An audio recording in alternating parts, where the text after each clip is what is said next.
We want justice. Observe Basin. Never kill. Observe Basin. Never kill. We want Justice. We want Justice. Observe Basin. Kill. We want Justice. We want Justice. We want Justice. We Kill. want Justice. We want Justice.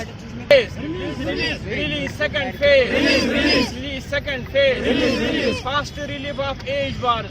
Age bars. Age bars. Fast relief of age bars. Age bars. Age bars. Fast absorption of age bars. मैं खुर्शीद अहमद कुलगाम कश्मीर से बोल रहा हूँ। इस वक्त हम Pratap park में खड़े हैं।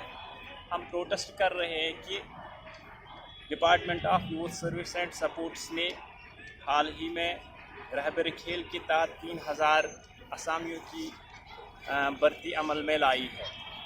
मोस्ट ऑफ इनमें से नेपोटिज्म हुआ है। एज बार कैंडिडेट्स को ड्रॉप किया गया है। ये नज़रअंदाज किया गया है कि इनकी एज जा रही है और इन एज बार्स में से मोस्ट स्कॉलर्स हैं।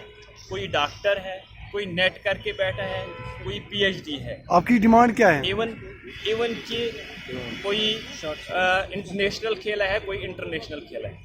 हमारी ये डिमांड है मिस्टर गवर्नर साहब से and other advisers and concern officials के एज बार्स के लिए खुसूसी फास्ट रिलीज 1000 से करीब इनकी 1000 करीब इनके लिए रिलीज़ होना चाहिए। तो प्लस सेकंड फेज़ ऑलरेडी जो कैबिनेट में सैंक्शन हुआ है वो भी रिलीज़ होना चाहिए। और इनका भविष्य जो जा रहा है, या किसी की एज जा रही है, किसी के पास महीना है या 1.5 महीना या साल है, इनके लिए इमीडिएटली इनकी ऑब्जर्वेशन करनी मतलूब है।